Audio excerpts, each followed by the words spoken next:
Hello everyone, कैसे हैं आप लोग। तो कल हम लोगों ने 1773 से 1853 तक कर दिया था। 1773 से 1853 क्या क्या किया था, चलिए पहले एक बार हम लोग देख लेते हैं। 1773 में रेगुलेटिंग एक्ट आया था, जिसमें 1+4 एग्जीक्यूटिव काउंसिल और सबऑर्डिनेट हो जाएगा बंगाल का ये, और सुप्रीम कोर्ट, बस ये तीन याद रखना है।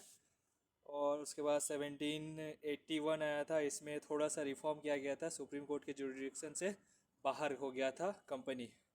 फिर उसके बाद 1784 का एक्ट आया था। 1784 का एक्ट में क्या किया था, बीओसी एंड सीओडी। फिर भी काम नहीं चल रहा था, फिर 1786 का एक्ट आया, जिसमें ओवर राइडिंग पावर को बढ़ाया गया, एक्स्ट्रा पावर दिया गया कॉर्नवालिस को। फिर उसके बाद 1793 में क्या हुआ, ये 20 ईयर्स चार्टर को बढ़ाया गया। फिर उसके बाद 1813 में मोनोपोली को कम किया गया, मोनोपोली कम किया गया। फिर जो चीनी है, चाइना एंड चीनी क्या बोलते हैं, शुगर पे खाली EIC का ट्रेड रहेगा, बाकी सब पे ख़त्म। फिर ईसाई मिशनरीज आए, फिर उसके बाद 1 लाख रुपए एडुकेशन पे खर्चा किया गया। ये सब था क्योंकि उधर कॉन्टिनेंटल सिस्टम आ गया था नेपोलियन का। फिर 1833 में फिर से चार्टर आया, इसमें इम्पोर्टेंट है मकाले आया था, ठीक है। और 1853 में क्या इम्पोर्टेंट है, इंडियन सिविल सर्विस आया था। और पहली बार हुआ था कि 20 साल का चार्टर को नहीं बढ़ाया गया था। सबसे ज़्यादा इम्पोर्टेंट तो यही है, ठीक है। हो गया, कहानी ख़त्म। आज 1857 से स्टार्ट करेंगे। सबसे पहले देख लेंगे 1857 में ऐसा हुआ क्या जिसके कारण इतना सब कुछ चेंज हो जाएगा। तो चलिए स्टार्ट करते हैं। हाँ देखो, ऐसा नहीं है कि 1857 में अचानक से हो गया। उन लोग को बहुत दिनों से ही मतलब गुस्सा बढ़ ही रहा था, अंदर से गुस्सा था, बहुत ज़्यादा गुस्सा था, बहुत ज़्यादा। दिमाग ख़राब करके रखा था इन लोगों ने, हर तरीके से इन लोगों का नुकसान कर रहा था, हर तरीके से। कभी देख रहा है इन लोग को आस्था को ठेस पहुंचा रहा है, तो कभी देख रहा है कि इन लोग को नीचा दिखा रहा है इकोनॉमिकली, कभी इज्जत नहीं दे रहा है, वैसे करके कर रहा था। कभी पैसा छीन ले रहा है, तो कभी डॉक्ट्रिन ऑफ लैप्स जैसा करके ज़मीन छीन ले रहा है, तो ऐसा करके हो रहा था। तो जैसे एक को और उसको अचानक से आग किसने लगाया, आग फायर किसने दिया, फायर दिया वो मंगल पांडे वाला रीजन, कारतूस, वो जो एक गन नहीं बनाया था, गन, क्या कैसा गन था ये गन इसमें ये कुछ दोनों हिंदू और मुसलमान दोनों धर्मों के खिलाफ जा रहा था, जिसके कारण उन लोग अचानक से भड़क गए, और जितने सालों का गुस्सा था वो अचानक से निकल गया, ठीक है। अब देखते हैं, निकल गया तो पता हुआ निकला, फिर इसको दबाया गया, दबाने के बाद बोलता है ठीक है कंपनी का रूल ख़त्म करते हैं, क्राउन का रूल आएगा। तो क्राउन का रूल आता है, ऐसा हम लोग को थोड़ा बोका बनाया जाता है और कुछ नहीं। ट्रांजिशन टू क्राउन रूल, ये देख के आपको पता चल ही रहा होगा कि मैंने क्या बताने की कोशिश किया। इसको इन लोग एक्ट ऑफ गुड गवर्नेंस बोलता है, एक्ट ऑफ गुड गवर्नेंस, ठीक है। कुछ होता नहीं है इसमें। आफ्टर द रिवोल्ट ऑफ 1857 तो ईस्ट इंडिया कंपनी क्या करती है, एबॉलिश हो जाती है, EIC ख़त्म, और बोलता है अब क्राउन रूल होगा, crown rule, crown rule, crown बोलते मतलब ब्रिटिश पार्लियामेंट अब डायरेक्ट रूल करेगी। अब किसी कंपनी के मतलब इनडायरेक्ट रूल नहीं करेगी, कंपनी के हाथ से रूल करेगी, ऐसा कुछ नहीं। ये हुआ। फिर BOC और जो COD बनाया गया था 1784 में, वो बोलते हैं ख़त्म। अब क्या होगा, SOS होगा, सेक्रेटरी ऑफ स्टेट। इसके अंडर कौन कितने काम करेंगे, 15 मेंबर काम करेंगे, इसको हेड करेंगे, मतलब इसको हेल्प करेंगे। और ये लोग कहाँ के होंगे, ब्रिटिश पार्लियामेंट के होंगे, कंपनी का कुछ नहीं यहाँ पे, ब्रिटिश पार्लियामेंट से इन लोग काम करेगा, ऐसे करके सब कुछ होगा, ठीक है। बोला अच्छा बात है, चलो अच्छा किया। इंडिया को क्या फ़ायदा हुआ इससे, क्या फ़ायदा हुआ इससे, कुछ भी फ़ायदा नहीं हुआ। और एक चीज़ हुआ था, ये वायसराय टाइटल चेंज किया गया, हम लोग को बोका बनाया जा रहा है, कुछ भी नहीं हुआ। पहले गवर्नर जनरल था, अब उसको टाइटल चेंज करके वायसराय बना दिया। देखो बोल रहे हम लोग चेंज कर दिए, एक्ट ऑफ गुड गवर्नेंस कर रहे हैं, कुछ नहीं। हम लोग को बोका बनाया जा रहा है, कुछ भी नहीं किया गया। तो इससे एक क्वेश्चन आता ही है, who was the first viceroy of India. तो फर्स्ट वायसराय कौन था, लॉर्ड कैनिंग। इसके पहले सब गवर्नर जनरल थे, ठीक है। और government of India act 1858 transferred the power of East India company to किसको, ब्रिटिश पार्लियामेंट को। नहीं, सुनने में लगेगा कि हाँ नहीं, या हाँ मतलब सही लगेगा, लेकिन नहीं, ब्रिटिश क्राउन हो जाएगा आंसर, ठीक है। थोड़ा ठंडा लग रहा है यार, ठीक है, 1867 का एक्ट देख लेते हैं। इस टाइम पे एक और चीज़ हम लोग को याद रखना पड़ता है, आईपीसी जो आया था ना, आईपीसी बेसिकली ये वही वाला है। IPC Indians in law making three nominated in 1862। Law making वाला जो बॉडी था ना, लेजिस्लेटिव बॉडी, लॉ मेकिंग जो मकाले के बाद से है, उसमें अब इंडियंस को घुसाया गया, 3 इंडियन मेंबर्स। ये हम बताएंगे, एक क्वेश्चन के बेसिस पे हम इसको लाएंगे, कौन कौन मेंबर है। ये पूछा भी गया है एक एग्जाम में, इसीलिए हम बताएंगे। 1862 में से ऐड किया गया था। डिसेंट्रलाइजेशन तो देखो, इन लोग क्या था डिसेंट्रलाइजेशन का हम बता रहे हैं। डिसेंट्रलाइज 1773 से 1858 तक फुल्ली सेंट्रलाइज। फिर उसके बाद 1858 से 1947 तक धीरे धीरे डिसेंट्रलाइज होगा। तो अब पहली बार थोड़ा सा डिसेंट्रलाइज किया। डिसेंट्रलाइज का मतलब क्या है? इंडियंस को घुसाया जाएगा, पावर को थोड़ा डिसेंट्रलाइज किया जाएगा, कम किया जाएगा, पावर को लोगों में बांटा जाएगा। तो थोड़ा सा बांटेगा, 3 नॉमिनेटेड मेंबर। नॉमिनेटेड का मतलब क्या है? उन लोग को जो पसंद होगा उन लोग को बांटेगा, मतलब उन लोग को देगा। ऐसा थोड़ी है कि किसी मतलब जैसा अभी इलेक्शन होता है वैसा होगा, नहीं वैसा नहीं, वो चीज़ नहीं होगा। और ये और क्या चीज़ किया गया डिसेंट्रलाइजेशन में? बॉम्बे और मद्रास को पावर दिया गया। याद करो, कल हम लोग पढ़े थे 1833 में पूरा कंसोलिडेट किया गया था। मतलब पहले जो गवर्नर जनरल ऑफ बंगाल था, जो जिसके अंडर सबऑर्डिनेट करके था ये मद्रास और बॉम्बे, इधर उधर हो गया, तो उसको बोला था नहीं अब ऐसा नहीं होगा, गवर्नर जनरल ऑफ बंगाल नहीं होगा, गवर्नर जनरल ऑफ इंडिया होगा, मतलब फुल्ली सेंट्रलाइज। अब इसको फिर से रिवर्स किया गया, बोलते नहीं ऐसा नहीं होगा, थोड़ा डिसेंट्रलाइज करो। डिसेंट्रलाइज किया लेकिन फिर भी उतना लोग नहीं मानेगा। फिर पोर्टफोलियो सिस्टम आया।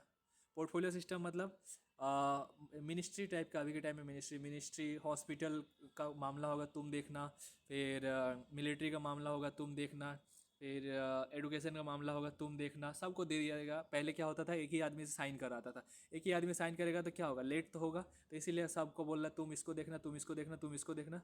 सब आदमी सबको देखेगा और उसी का साइन से सब कुछ काम होगा। ये चीज़ किया गया। इससे क्या होता, काम को जल्दी निपटाया जा सकता था, बस और कुछ नहीं।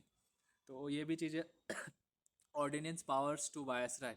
ऑर्डिनेंस पावर देखो, ये चीज़ ऐसा नहीं है कि पॉजिटिव है, ये कम ही किया गया है। गवर्नर जनरल के पास तो पहले पूरा पावर था, लेकिन अब है कि इमरजेंसी के टाइम में ऑर्डिनेंस पावर दिया गया। 6 महीने तक ये ऑर्डिनेंस पावर रहेगा, और उसके बाद जब पास हो जाएगा तो इन लोग वो कानून बन जाएगा। बस अभी के टाइम में प्रेसिडेंट के पास है ये। ठीक है। एक ये क्वेश्चन है, Indian council act 1861 is significant, ये क्यों इंपॉर्टेंट है? इंट्रोड्यूस डायरकी, डायरकी के बारे में तो अभी कुछ सुने ही नहीं। इस्टेब्लिश्ड ए फेडरल स्ट्रक्चर, अभी तो फेडरल स्ट्रक्चर के बारे में कुछ सुने ही नहीं। Began the association of Indians with law making, हाँ यही हम लोग देखें, लॉ मेकिंग में इंडियंस को पार्ट दिया गया 3 को। इंट्रोड्यूस्ड कम्युनल रिप्रेजेंटेशन, नहीं अभी तो सुने ही नहीं। ठीक है, आंसर 3 हो जाएगा। दूसरा question, who among the following was not the nominated as a member of viceroy's council in 1862 under the Indian council act 1861। ये हम इसीलिए डाले ही हैं ये क्वेश्चन को, ताकि आप लोगों को तीनों मेंबर याद रहे कि कौन कौन था। तो देखो, नॉर्मल इंसान तो रहेगा नहीं, जो उन लोगों का चापलूसी करेगा, फिर थोड़ा पैसे वाला होगा, तभी तो मतलब अंग्रेज वाला उन लोगों को रखेगा। राजा ऑफ बनारस था, महाराजा ऑफ पटेलिया था, पटियाला था, सर सैयद अहमद ये नहीं था, सर दिनकर राव ये भी था, बस ये नहीं था, सी नहीं था। तो सी इसका आंसर हो जाएगा। 3 आदमी को नॉमिनेट किया गया था, वो लोग थे। अब देखो, बहुत प्रेशर पड़ रहा था। 1892 में फिर से एक्ट बनता है, काफ़ी दिन हो गया बोलते कुछ एक्ट नहीं बना है। इधर हो क्या रहा था, 1885 में कांग्रेस बन चुका था, और बहुत सारे जो समाज, आप लोगों ने पढ़ा होगा समाज, विवेकानंद का भी एक समाज खोल लेता है, फिर ऐसे करके बहुत सारे समाज खोलता है। विवेकानंद, फिर दयानंद, फिर देवेंद्र नाथ, ऐसा करके बहुत सब कोई समाज खोलता है, रिफॉर्म करने की कोशिश करता है। तो प्रेशर बढ़ता है, प्रेशर ग्रुप्स बहुत ज़्यादा आ गए थे। तो क्या करेगा, कुछ तो करना पड़ेगा।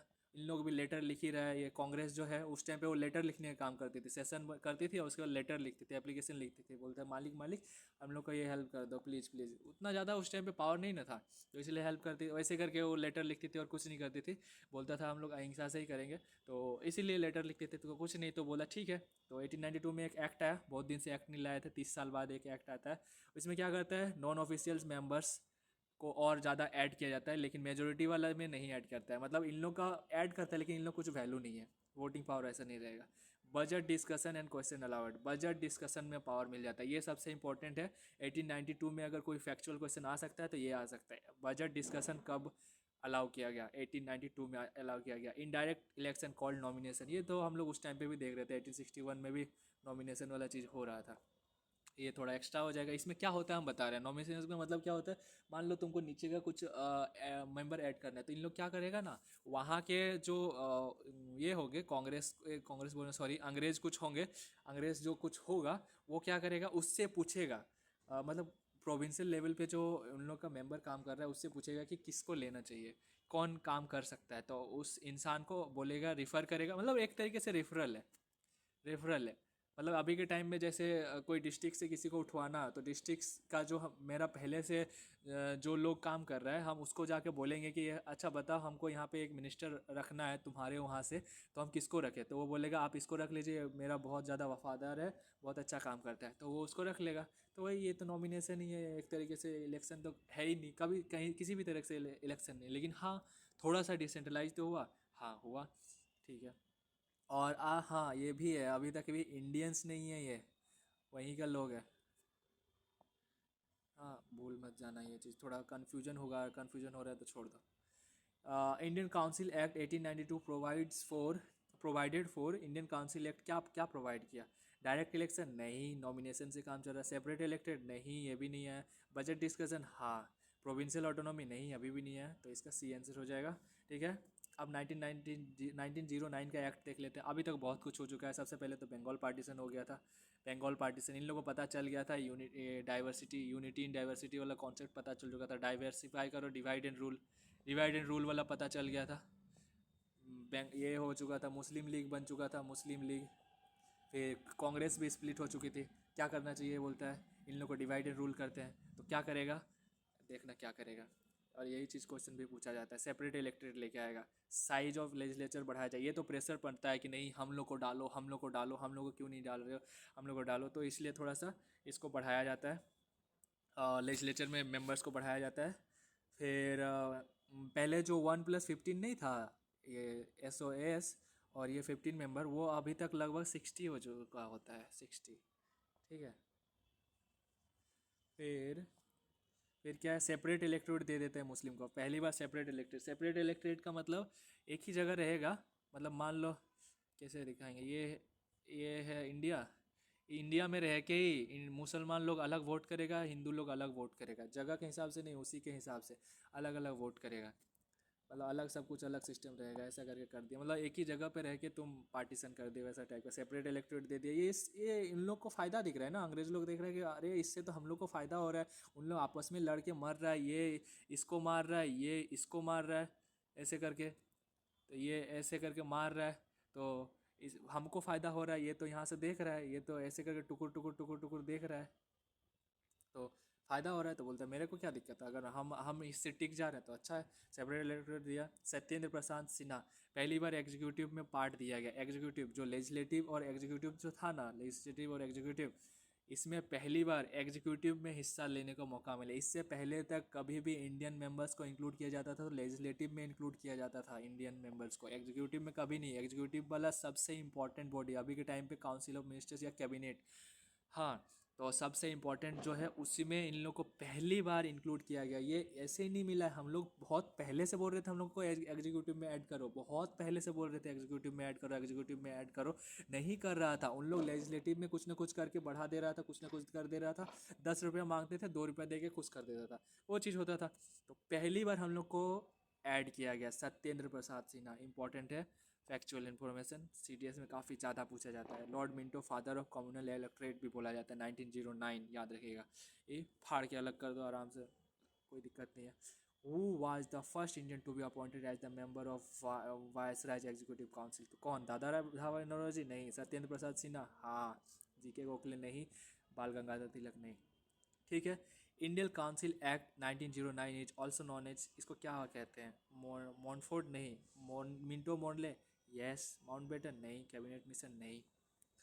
ठीक है, गवर्नमेंट ऑफ इंडिया 1919, अभी तक क्या क्या हो चुका था, अभी तक गांधी जी का एंट्री हो चुका था, गांधी जी का एंट्री हो चुका था, गांधी जी का 3 गो सेशन हो गया था, चंपारण, फिर गुजरात, फिर और एक जगह कहीं हुआ था, फिर रॉलेट एक्ट आ चुका था, फिर इधर ये वर्ल्ड वार 1 भी स्टार्ट हो चुका था, जिसमें उन लोगों को, जिसमें कुछ इंडियंस बोले थे कि हम लोग आपका मदद करेंगे और उसके बदले हम लोग को डोमिनियन स्टेटस दे दीजिए, आज़ादी दे दीजिएगा, डोमिनियन स्टेटस दे दीजिएगा।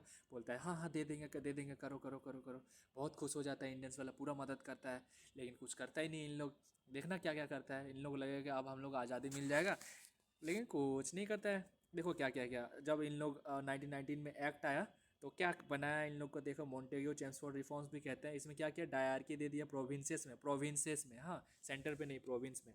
ठीक है, डायरकी मतलब क्या होता है, ट्रांसफर सब्जेक्ट और रिजर्व सब्जेक्ट। मतलब क्या होता है, ट्रांसफर सब्जेक्ट मतलब फालतू सब्जेक्ट, रिजर्व सब्जेक्ट मतलब रिजर्व्ड है, मतलब इस पे सेंटर का, ब्रिटिश पार्लियामेंट का हाथ रहेगा, मतलब ब्रिटिश लोग ही रहेंगे। और इसमें इंडियन मिनिस्टर्स रहेगा यहाँ पे, इंडियन मिनिस्टर्स को इसमें ऐड कर, मतलब इंडियन मिनिस्टर्स को इसमें पार्ट दे देता है, मतलब आप लोग इस पे अपना कानून बना सकते हैं। लेकिन ये जो स्ट्रेटेजिक इंपॉर्टेंस वाला हिस्सा होगा, जैसे अभी के टाइम पे सेंट्रल लिस्ट और स्टेट लिस्ट, सेंट्रल लिस्ट नहीं होता, यूनियन लिस्ट और स्टेट लिस्ट होता है ना, और एक कॉन्करेंट लिस्ट होता है, तो वैसे ही उस टाइम पे यूनियन लिस्ट की जगह रिजर्व लिस्ट सोच सकते हैं, और स्टेट लिस्ट में ये मतलब फालतू फालतू चीज़ वो हम लोग को दे दिए। और मेन मेन जो स्ट्रेटेजिक इंपॉर्टेंट है वो उन लोग अपने पास रखे, मतलब अभी भी हम लोग के साथ धोखा किया। पहला धोखा हुआ, by cameral legislature at the centre plus direct election, ये चीज़ सही किया। डायरेक्ट इलेक्शन कब स्टार्ट हुआ, तो ये बोल सकते हैं 1999 में पहली बार डायरेक्ट इलेक्शन हम लोग को स्टार्ट कर दिया गया। बाई कैमरल लेजिस्लेचर स्टार्ट किया गया, बाई कैमरल लेजिस्लेचर सेंटर पे, बाई कैमरल लेजिस्लेचर सेंटर पे मतलब लेजिस्लेचर, ये अभी के टाइम पे देखो सबसे ईजी समझाने के लिए, बाई कैमरल का मतलब देखो, लोकसभा और राज्यसभा अभी के टाइम में कैसे है, दो गो अलग अलग पार्ट है एक ही ये जगह पे, तो वही चीज़ है बाई कैमरल लेजिस्लेचर सेंटर पे बना दिया गया। ठीक है, और इन लोग देखा सेपरेट इलेक्टोरेट से बहुत फ़ायदा हुआ, मतलब मुस्लिम लोग को दिए, मुस्लिम लोग एकदम बंट के रह गया पूरा, एकदम बहुत फ़ायदा हुआ। तो क्या किया, सिख लोग को भी दे दिया, क्रिश्चियन लोग को भी दे दिया, बोलते हैं अब तो हम लोग छप्पड़ फाड़ जिएंगे, आराम से जिएंगे, इसलिए इन लोग को भी मिल जाता है सेपरेट इलेक्टोरेट, आप मज़े से जिएंगे बोलता है। ठीक है, ये भी किया। पब्लिक सर्विस कमीशन को पहली बार लाया गया 1926 में, मतलब पब्लिक सर्विस कमीशन का अनाउंस कर दिया था कि पब्लिक सर्विस कमीशन लाएंगे, लेकिन ये इफेक्ट होते होते 1926 आ गया, तो ये है। फिर साइमन कमीशन, साइमन कमीशन अब ये क्या है, साइमन कमीशन मतलब इन लोगों को लग रहा था ना, अंग्रेजों को लग रहा था कि हम लोग बहुत अच्छा कानून बनाए थे, हम लोग को लग रहा, इन लोगों को लग रहा कि ओह हो, मतलब उन लोगों को लग रहा था कि हम लोग क्या कानून बनाए हैं, इतना मस्त कानून बनाए हैं ना, मतलब मज़ा आ जाएगा उन लोग को। तो इसलिए इन लोग क्या सोचा, इन लोग बोला कि हम लोग इतना अच्छा कानून बना रहे हैं, इसका एनालिसिस करने के लिए 1929 में हम लोग कुछ लोग भेजेंगे, हाँ, और वो लोग हम लोग को रिपोर्ट देगा, और उस रिपोर्ट में जो भी सजेशन होगा, सजेशन उसके अकॉर्डिंग हम लोग फिर से एक एक्ट बनाएंगे, और उससे आप लोग का फ़ायदा होगा। ऐसा करके सोचा था उन लोग कि हम लोग को इतना ज़्यादा फ़ायदा देगा। पाक लोल साला, 19 इन लोग इतना खुश हो के पता है क्या करता है, 1927 में ही भेज देता है। 1927 मतलब 8 साल में, 10 साल हुआ भी नहीं है, 8 साल में भेज देता है। तो इंडिया के लोग इससे काफ़ी ज़्यादा गुस्सा हो जाते हैं, ये जल्दी आया उसके चलते नहीं, इंडिया के लोग इसलिए गुस्सा होते हैं कि साइमन कमीशन जो ग्रुप था उसमें कुछ भी इंडियन मेंबर्स है ही नहीं। मतलब क्या बोल रहा है, इंडियन वाला बोल रहा है, इंडियन, ये मान लो ये इंडियन है, ये बोलता है साला तुम खुद ही ग्रुप बनाए, खुद ये नहीं, खुद ही एक्ट बनाए, और खुद ही उसको एनालिसिस भी करोगे, मतलब तुम खुद एग्जाम दिए, खुद एनालिसिस भी करोगे, गजब है, ये तो चीटिंग है, ये तो चीटिंग है। ऐसे करके ये उन लोग, लेकिन उन लोग सोचा कि हम लोग को तो बहुत इज्जत मिलेगा। This is how Simon thought Indian welcome him upon his, आइए आइए बोलेगा, सब बोलता है Simon go back, Simon go back, तुम साला हम लोग को मार रहे हो, Simon go back, Simon go back, नारा लगा देता है, हटो बोलता है। तो उसके बाद वही चीज़ें बॉयकॉट करता है। The government of India act 1919 introduced होता है, प्रोविंशियल ऑटोनॉमी मिल, ये क्वेश्चन है सॉरी, इंट्रोड्यूस क्या इंट्रोड्यूस कर, प्रोविंशियल ऑटोनॉमी अभी तक नहीं मिला है। डायरकी इन द प्रोविंस ये मिला है। कम्युनल रिप्रेजेंटेशन ये तो 1909 में ही मिल चुका था। फेडरल स्ट्रक्चर ये अभी तक नहीं मिला है, तो इसका बी आंसर हो जाएगा, डायरकी मिल चुका है। डायरकी हम बता दिए हैं, हाँ, वो लिस्ट को बोलते हैं, हाँ, रिजर्व लिस्ट और ट्रांसफर्ड लिस्ट। ट्रांसफर्ड मतलब जैसे ट्रांसफ़र किया जा सके, मतलब फालतू लिस्ट सब। अब देखते हैं Montagu Chelmsford reform are associated with which act, 1919 का एक्ट। आप ये मोंटेग्यू सेक्रेटरी ऑफ स्टेट होता है, और चेम्सफोर्ड ये वायसराय होता है। ठीक है, ऐसे हर जगह होता है, मोंटेग्यू चेम्सफोर्ड, और एक मॉडले मिंटो रहता है, उसमें मॉडले सेक्रेटरी ऑफ स्टेट और मिंटो वायसराय। ठीक है, आगे देखते हैं। Communal award and Poona pact, ये देखो कम्युनल अवार्ड भी है। अब कम्युनल अवार्ड क्या है? कम्युनल अवार्ड मतलब क्या है कि एगो ये थे ब्रिटिश पार्लियामेंट के एक प्राइम मिनिस्टर थे, वो क्या किए मतलब इसको कम्युनल अवार्ड पहले बता दे रहे। कम्युनल अवार्ड क्या होता है ना, सेपरेट इलेक्टोरेट होता है, separate electorate, separate electorate for हुम, separate electorate for not for Muslim, separate electorate for depressed class, depressed class बोलते हैं आप लोग भी आप अलग दुनिया में रहिए, आप लोग को भी अलग दुनिया मिल जाएगा। बोलते हैं वाह कितना अच्छा है। सिर्फ हम लोग को उसको कम्युनल अवार्ड बोलते। तो ये कौन दिया था? मार्क्साइड मैकडोनल्ड का याद रखना, McDonald British parliament prime minister था या प्रेसिडेंट था, आई थिंक प्राइम मिनिस्टर था, तो वो दिया था। हाँ ठीक है, तो ये कम्युनल अवार्ड कौन लेके आया था? बी आर अम्बेडकर लेके आया था कम्युनल अवार्ड 1932। फिर ये कम्युनल अवार्ड लेके आया और इसके बाद ये कम्युनल अवार्ड लेके आया नहीं, मतलब ये गया था आई थिंक सेकेंड या थर्ड राउंड टेबल कॉन्फ्रेंस में गया था, और उसके बाद ये कम्युनल अवार्ड का मांग करता है और इसको दे देता है कम्युनल अवार्ड। ठीक है बोलता है कम्युनल अवार्ड हम लोग को दे रहे हैं, मतलब ये पावर दे रहे हैं, तुम लोग अपना सेपरेट इलेक्टोरेट मिल गया तुमको। इससे गांधी जी बहुत नाराज होते हैं। गांधी जी बोलते हैं तुम क्या किए, तुम क्यों लाए, तुम एक तो हम लोग को अलग करने का कोशिश ही कर रहा है और तुम फिर से तुम और अलग करने की कोशिश कर रहे हो। ये पूरा नाराज हो गया, नाराज होके बोला कि हम खाना नहीं खाएंगे, बोला कि नहीं हम खाना नहीं खाएंगे बोला। तो ये खाना नहीं खाएंगे, गुस्सा गया, गुस्सा के यरवदा जेल में भूखे रह गया, भूखे अपना ये करने लगा। और उस टाइम पे अभी जैसा सिचुएशन नहीं था। अभी उस टाइम पे अगर कोई खाना नहीं खाता था ना, और खास करके ऐसा कुछ बड़ा पर्सनैलिटी, तो बहुत ज़्यादा इज्जत मिलता था और सब कोई पूरा देश उसी के पीछे देखता था कि वो क्यों कब तक खाना नहीं खाएगा, कब तक खाना नहीं खाएगा। अभी जैसे नहीं है। तो इससे क्या हुआ, ये डर गए, बी आर अम्बेडकर डर गए, बोलते आप खाना खा लीजिए ना प्लीज़, तो खाना खा लीजिए ना प्लीज़। ये बोलते हैं आप तुम इसको लो, तुम इसको चेंज करो, बोलते हैं नहीं फिर मेरा कम्युनिटी वाला लोग का दिक्कत नहीं हो जाएगा। तो इस टाइम इन लोग बहुत देर तक विचार करता है, उसके बाद पूना पैक्ट लाता है। पूना पैक्ट में क्या बोलता है, ना तेरा ना मेरा, मतलब बोलता है ठीक है हम सेपरेट इलेक्टोरेट दे रहे हैं but the with in the system, मतलब एक टाइप से, एक टाइप से नहीं, मतलब सेपरेट इलेक्टोरेट दे रहे हैं लेकिन विद इन द सिस्टम का मतलब रिजर्वेशन देंगे तुमको। रिजर्वेशन का मतलब तुम मेरे कम्युनिटी में रहते हुए तुमको कुछ हिस्सा हम दे देंगे, उसमें तुम खड़ा होना, तुम्हारा लोग खड़ा होगा और तुम लोग उसी में जीतना। इससे क्या फ़ायदा होगा कि तुम मेरे कम्युनिटी से बाहर नहीं रहोगे और तुमको रिजर्वेशन भी मिल जाएगा, तुमको फ़ायदा भी मिल जाएगा। बोला हाँ ये तो सही है, अच्छा है, चलो गुड गुड गुड गुड, अच्छा है, ना तेरा ना मेरा, बहुत अच्छा है। सेपरेट इलेक्टोरेट और डिप्रेस क्लास दिया था, इसी को कम्युनल अवार्ड बोलते हैं। गांधी जी ने फास्ट किया, फिर joint electorate with reserve seats for बनाया गया वो चीज़ जो हम बता दिए।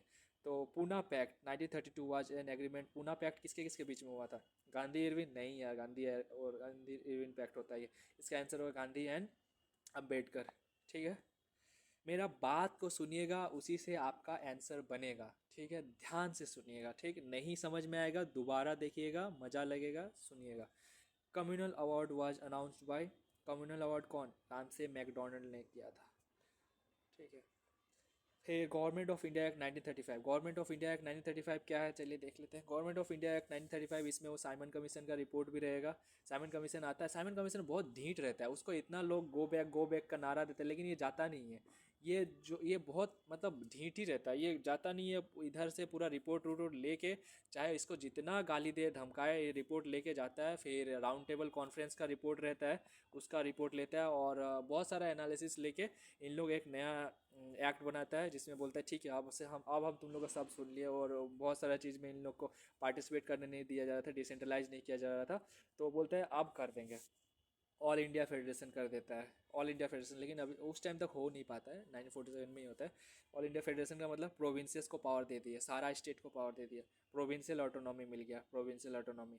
डायरकी एट द सेंटर, लेकिन ये भी इम्प्लीमेंट नहीं हो पाता है, इम्प्लीमेंट नहीं हो पाता। बाईकैमरलिज्म इन 6 प्रोविंस, बाईकैमरलिज्म का मतलब लोकसभा राज्यसभा टाइप का, 6 प्रोविंस पे ये चीज़ बन गया, मतलब एक टाइप से फुल डिसेंट्रलाइज। इसे हम क्या कहते हैं, ब्लूप्रिंट भी कहते हैं। इसका ब्लूप्रिंट, अरे यार इतना मेरा, हम इतना भी इंग्लिश में कमज़ोर नहीं है यार। ब्लूप्रिंट, ब्लूप्रिंट क्या, किस चीज़ का ब्लूप्रिंट रहता है? 1947 का ब्लूप्रिंट इसे कहा जाता है। और ऑल इंडिया फेडरेशन भी इसी टाइम हुआ था। सब बाकी सब तो बोल दिए, provincial autonomy, dyarchy at centre, लेकिन ये भी इम्प्लीमेंट नहीं हो पाया था। बाईकैमरलिज्म इन 6 प्रोविंस, बाइकैमरलिज्म दे चुका था। फेडरल कोर्ट आ गया था 19 ये इसी के टाइम में आया था फेडरल कोर्ट। आरबीआई आया था, याद रखिएगा। PSC state public service commission भी आ जाता है इस टाइम पे, जेपीएससी बीपीएससी ऐसा करके चीज़ सब भी आ जाता है। बर्मा भी सेपरेट हो चुका था। क्वेश्चन आ सकता है कि बर्मा कौन सा एक्ट के तहत सेपरेट हुआ था, ऐसा करके आ सकता है। उड़ीसा और सिंध भी सेपरेट हुआ था। इंपॉर्टेंट है, जो जो इंपॉर्टेंट है उसी को मैंने रखा है, जो जो इंपॉर्टेंट नहीं है उसको मैंने नहीं रखा है। ठीक है। ये देखो, ये थोड़ा फोटो नीचे चला गया है। फेडरेशन, सबको पावर मिल गया। इसको भी उतना ही पावर मिला जितना इसको मिला, जितना इसको मिला, जितना इसको मिला। सेंटर के पास पावर नहीं है। अब इन लोग खुद ही खुद को कंट्रोल करेगा। मतलब अब किसी के इशारों पे नहीं नाचेगा इन लोग, किसी के इशारों पे नहीं नाचेगा। इन लोग खुद ही अपना पावर में रहेगा। ठीक है। तो क्वेश्चन क्या है, which of the following was not the feature of government of India act 1935। कौन सा फीचर नहीं? प्रोविंशियल ऑटोनॉमी, हाँ मिलता है। डायरकी एट द सेंटर, ये मिलता है लेकिन ये इम्प्लीमेंट नहीं हो पाता है। Bicameral legislature in the province, ये भी मिलता है। इस्टेब्लिशमेंट ऑफ फेडरल कोर्ट, ये भी मिलता है। तो इसका आंसर यही हो जाएगा। हालांकि ये क्वेश्चन थोड़ा सा पार्शियली एक तरीके से रॉन्ग भी बोल सकते हैं, क्योंकि ये भी मिलता है बट ये इम्प्लीमेंट नहीं हो पाता, इसीलिए ये चीज़ सही हो गया। ठीक है। Government of India act 1935 provided, क्या प्रोवाइड किया था? इस्टेब्लिशमेंट ऑफ फेडरल कोर्ट, हाँ पहला ही हम लोग को मिल गया। डायरकी एट द सेंटर, ये हम लोग का हुआ नहीं था, मतलब इम्प्लीमेंट नहीं हो पाया। Abolition of provincial legislature, abolition तो किसी चीज़ का हुआ ही नहीं है। Establishment of legislative council in every province कर दिया, तो ये गलत हो गया। 6 प्रोविंस में हम लोग को बाईकैमरलिज्म वाला हुआ था, उतना सब कुछ नहीं हुआ था। ठीक है। अब 1947 का एक्ट देख लेते हैं जल्दी से। 1947 का एक्ट क्या हुआ था? सबसे पहले तो इसमें माउंट बेटन प्लान आता है। माउंट बेटन प्लान, इसमें क्या होता है? ये तो दिया हुआ होगा। माउंट बेटन प्लान 3 जून, इसमें क्या होता है? पार्टीशन को एक्सेप्ट कर लिया जाता है। बोलते हैं रेड, एक आदमी को बुलाया खेत जोतने वाला, वो अपना ऐसा करके हल लेके आया, हल लेके आया, ऐसे करके लाया और हल जोत के पूरा इंडिया एक तरफ पाकिस्तान कर दिया, बीच बीच से काट दिया, एकदम लाइन काट दिया और पाकिस्तान इंडिया बना दिया। और बोलते हैं जाओ तुम लोग, रहो मरो जो करना है करो, हम लोग जा रहे हैं अब तुम लोग को छोड़ के। माउंट बेटन प्लान को बनाया जाता है, डोमिनियन दे देता है, dominion of India and Pakistan created बना दिया जाता है। गवर्नर जनरल ख़त्म, गवर्नर जनरल फिर से आ जाता है। वायसराय जो था ना, तो वायसराय को ख़त्म बोलते हैं, अब गवर्नर जनरल फिर से आएगा ना। फालतू का इन लोगों का फालतू चीज़ करता है। प्रिंसियली स्टेट्स को बोल देता है, ये चीज़ भी, ये भी मिलता है। प्रिंसियली स्टेट्स को बोलता है कि आप लोग को अगर रहना होगा तो आपको अगर अकेले रहना है तो अकेले रहिए, इंडिपेंडेंट रहिए। अगर आपको पाकिस्तान के साथ पास जाना है तो पाकिस्तान के पास जाइए, अगर आपको इंडिया के पास जाना है इंडिया के पास जाइए, और मन है अकेले तो अकेले रहिए। कश्मीर, जूनागढ़ और हैदराबाद इसके कारण अकेले रहने की कोशिश करता है, बर्बाद हो जाता है। तो प्रिंसियली स्टेट्स, मतलब प्रिंसियली स्टेट्स का मतलब जिसपे, प्रिंसियली स्टेट्स का मतलब होता है ना जिसपे अभी भी राजा शासन कर रहे थे, प्रिंस लोग शासन कर रहे थे, कुछ पैसा देके टैक्स भर रहा था सरकार को, सरकार मतलब ब्रिटिश सरकार को, और उन लोग रह रहे थे। तो इन लोग को पार्टीशन मिल गया। ये तो झंडा फहरा रहा है, ये पाकिस्तानी झंडा फहरा रहा है, ये साइरल रेड क्लिफ लाइन खींच दिया ऐसे करके, तो जाओ। तो क्वेश्चन एक आया, who was the first governor general of independent India? कौन है? Lord Mountbatten, governor general of independent India बोला है, तो इसलिए माउंट बेटन इसका आंसर हो गया। ठीक है। अब की फैक्ट्स कुछ कुछ याद रखना होगा। फर्स्ट वायसराय कौन है? लॉर्ड कैनिंग है। First Indian in viceroy council Satyendra Kumar Sinha है, सत्येंद्र प्रसाद सिन्हा है। डायरकी स्टार्टेड कब? 1919 में। बाईकैमरलिज्म 1919 में। डायरकी मतलब लिस्ट, फेडरल, ये ट्रांसफर्ड और रिजर्व्ड। हाँ, बाईकैमरलिज्म का मतलब लोकसभा राज्यसभा, हालांकि उस टाइम पे दूसरा नाम था, लेकिन आप याद रखने के लिए ठीक है, आप लोग को उतना जानने की जरूरत नहीं। प्रोविंशियल ऑटोनॉमी, प्रोविंशियल मतलब स्टेट होता है, ऑटोनॉमी कब मिला था? 1935 में। ठीक है, याद रहेगा। Last viceroy, first governor general Mountbatten. First PM of India Nehru. अब थोड़ा सा रिवाइज कर लेते कल से क्या क्या पढ़े हैं। 1773 में रेगुलेटिंग एक्ट आया था, इसमें 1+4 किया गया था। फिर ठीक है, सबऑर्डिनेट बनाया गया था किसको? बंगाल, अरे यार, बंगाल, बॉम्बे और मद्रास को सबऑर्डिनेट, मतलब इसके नीचे रहेगा। और सुप्रीम कोर्ट, ये चीज़ है। 1784 Pitt's India act, Pitt's India act में double government, BOC and COD, BOC and COD याद हो जाना चाहिए। 1813 में end of company's trade monopoly, क्योंकि उधर नेपोलियन अपना काम ख़त्म कर रहा था, मतलब कॉन्टिनेंटल शिफ्ट लाया था जिसमें यूरोप एक ग्रुप बना के था और उसको अलग कर दिया था इंग्लैंड को। इसके कारण ट्रेड मोनोपोली को ख़त्म करो बोल रहा है, दूसरा कंपनी भी आएगा इंडिया में काम करने 1833 में। और इसी ईसाई मिशनरीज भी आता है, एडुकेशन को भी फॉलो कराता है। ठीक है। 1833 में मकाले आता है और गवर्नर जनरल ऑफ बंगाल को गवर्नर जनरल ऑफ इंडिया बनाता है, इंपॉर्टेंट है। इंडियन 1853 में इंडियन सिविल सर्विस आता है, ये इंपॉर्टेंट हो गया। 1858 में क्राउन रूल आ जाता है, वायसराय, गुड गवर्नेंस बोला जाता है इसे। 1861 में तीन को नॉमिनेट करता है लेजिस्लेटिव काउंसिल में, और तो कुछ नहीं है। 1892 में बजट में डिस्कशन करने का पावर मिलता है। थोड़ा सा अभी से इस टाइम से डिसेंट्रलाइज भी होता है, वो भी लिखना था हमको। इस टाइम से डिसेंट्रलाइज होना स्टार्ट हो जाता है, डिसेंट्रलाइज डिसेंट्रलाइज, इस टाइम से इतना दूर तक सेंट्रलाइज होता है और इस टाइम तक डिसेंट्रलाइज होता है, ठीक है। अरे यार रुको रुको रुको रुको। यहाँ तक सेंट्रलाइज, यहाँ तक, और यहाँ से डिसेंट्रलाइज, यहाँ से क्राउन रूल आ जाता है। Indian legislature budget, Indian legislature वो तीन को डालता है खाली, फिर बजट डिस्कशन में हम लोग को मिलता है, लेकिन बजट डिस्कस कर सकते हैं, चेंज नहीं कर सकते। फिर 1909 में सेपरेट इलेक्टोरेट मिलता है, हिंदू मुस्लिम अलग अलग। फिर 1919 में डायरकी मिलता है, बाइकैमरलिज्म मिलता है। डायरकी का मतलब हो गया लिस्ट, और बाइकैमरलिज्म लोकसभा राज्यसभा। लिस्ट का मतलब वही ट्रांसफर्ड लिस्ट और फेडरल लिस्ट, रिजर्व लिस्ट। 1935 में ऑटोनॉमी मिलता है, फेडरेशन मिलता है। देखो यार हम इतना बार पढ़ा रहे हैं, अभी भी समझ में नहीं आएगा तो हम कुछ नहीं कर सकते, तुम लोग मत पढ़ो, फिर तुम लोग सीडीएस नहीं होगा तुम लोग से। 1947 में इंडिपेंडेंस भी आता है, पार्टीशन भी आता है। Good luck CDS aspirants, thank you, खत्म।